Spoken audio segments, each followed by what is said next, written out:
Yo, everybody, make sure to like the video. So, what do you get when you take like Kill Bill, some Evil Dead type shit, and just throw in some weird zany style of like horror action film? Well, you get They Will Kill You, starring Zazie Beetz as Asia Reaves, a don't really give an age for her, but a woman who just got out of jail after 10 years, and she's trying to find her sister, and she is trying to save her sister by any means necessary given the circumstances. This movie is crazy from pretty much start to finish. It is wild. It is just a fast paced, turn your brain off horror comedy action flick. And being produced by Andy Machete and his wife, Barbara Machete, I believe that's his wife, is got some stuff going for him. I can't pronounce the director's name and I don't want to mess it up, so I'm not going to say it, but I think he's Russian. But it has this really nice look, color, style to it. There's even some cool practical effects in there, some really cool, just like stylish shots. And I think people are kind of going a little too hard on it. Some certain people. I personally think it's just a fun ass time. Like I was in the theater, very great to see Zazie Beetz leading a film finally because she hadn't, and I didn't realize that she hadn't this whole time. So this is like her, I think her first like leading woman film, and she might be the next big action heroine. And like we, who knows, she might get something on like some Ellen Ripley level stuff now. We don't know.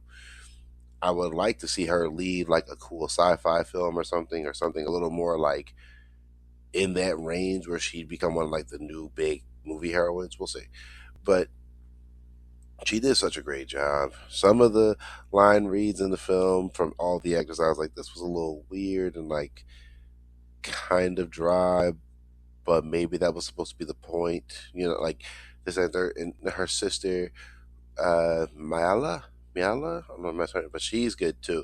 Like the performances are great. I was kind of upset. I thought Tom Felton would have stood out a little bit more, but he's just there.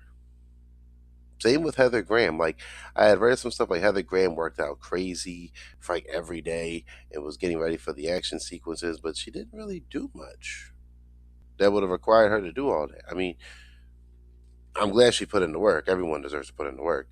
But it was just one of those films I was kind of like, I don't understand why this actor did all that. But Zazie Beetz definitely worked out for the role. Or like definitely, she was so physically demanded in that role. You could just tell there was definitely some on set filming, some location filming.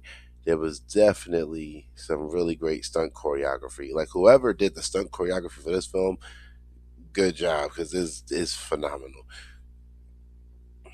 I know the people who signed on to the film said they didn't want it to be camp, and I couldn't quite understand what they meant by that, but nor do I really care to dig into the details. But I do really enjoy it. I just think it was just fun. I was in the theater, I was laughing. I was like, ooh, that's nasty.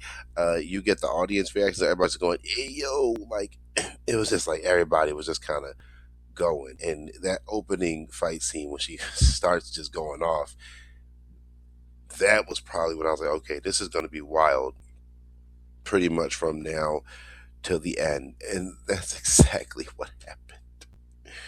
Now, when I was coming into the theater, I will say I wasn't expecting it to be as supernaturally as it was. Like, it was very, very supernatural, like, with some cool, like, little elements thrown in. And especially after Sinners, I was kind of like, but this would have definitely have been done filming by the time Sinners hit theaters, or at least almost done. And one of the themes was there's like some undercover racism in the movie. Like, you know, they have this hotel where people end up working there, and the people who work there go missing.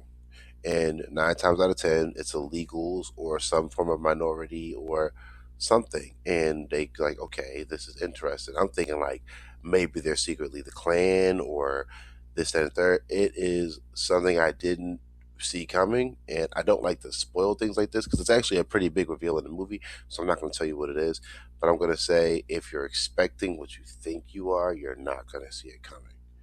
You're not going to see it coming, and that's probably the coolest part. And I can understand if it's a turn off for some. Like I can completely understand if it's a turn off to some people. And I completely understand if there are people who are like, I like it. It's crazy. I didn't have to think about it. Me, I'm kind of in the middle when I was like, I think I would have liked this one of the other ways. If this was a completely supernatural movie from the beginning, or it was never supernatural to begin with and it just was what it was. Kind of like and I don't even remember if that had seen supernatural. It was like You're Next, but the girl was a white girl, like Erin, like the best horror movie girl ever, and she was like killing those people. Like that would have been a better way to go, in my opinion. Like I said, I'm in the middle because I thought the supernatural stuff was pretty cool. When you see certain scenes, it's like, okay, well, she's pretty much all odds are stacked against her, basically. Or you see certain things that is just like, okay, I see where they got the idea for this from. Like I said, it's crazy. It's just fun. It is a like there's no real detail except for the fact that there is a good determination for the character. Like I said, she feels guilty that she left her sister with their abusive father and ended up going to jail for all that time. And the father was abusive to both of them the whole time.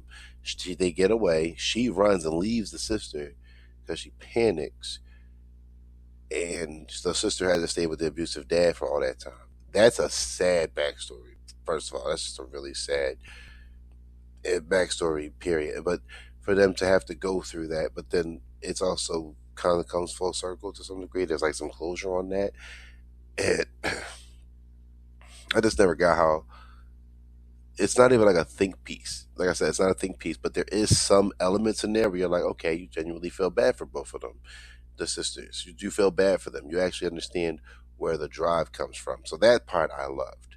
And it just goes. And the ending, I'll say the ending depends on the person. If you were going into this expecting to be kind of sad at the end, if you were going into this expecting to be happy at the end and just kind of get a closed book, then you're probably going to be more happy with that. I'm still stuck on the middle. Like I said, like the whole time I'm kind of in, like I actually like the movie. Like it's crazy, but there are some things where I can kind of see where people would be like, I don't know, and then I'm like, okay, I can kind of see that. Me, I'm kind of like, it's there. It's a brain turn off movie. It's not going to be like Doomsday where you actually have to think, or Doom Part Three. You know what I mean? Or Project Hail Mary. You know what I mean? Like it's not gonna. It's not one of those movies. This was just they go in, eat your food, laugh, watch the blood fly all over the place, and there is a lot of it. There's a lot of blood in this movie, and you just enjoy yourself. You don't have to really overly think everything, and I think that was my favorite part about the movie. Like I just went in there and I just wanted to, it looked fun, it looked crazy from the trailer. So then when I went and watched the movie, that's exactly what I got.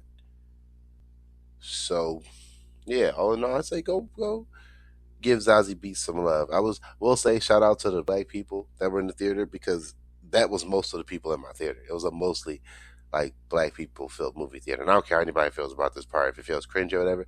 I just loved seeing black people support like Zazie Beetz and being there for her and like kept putting money into the film. I enjoyed seeing that. I want to see more of that, like how we did with Sinners and Black Panther. You know what I'm saying? I got like this little trend we got going. So, with that being said, I'm going to sign off. Let me know if I missed anything down below. If you like the movie, just say that. You know what I'm saying? But, comment, subscribe for more. And I'll definitely see y'all in the next one.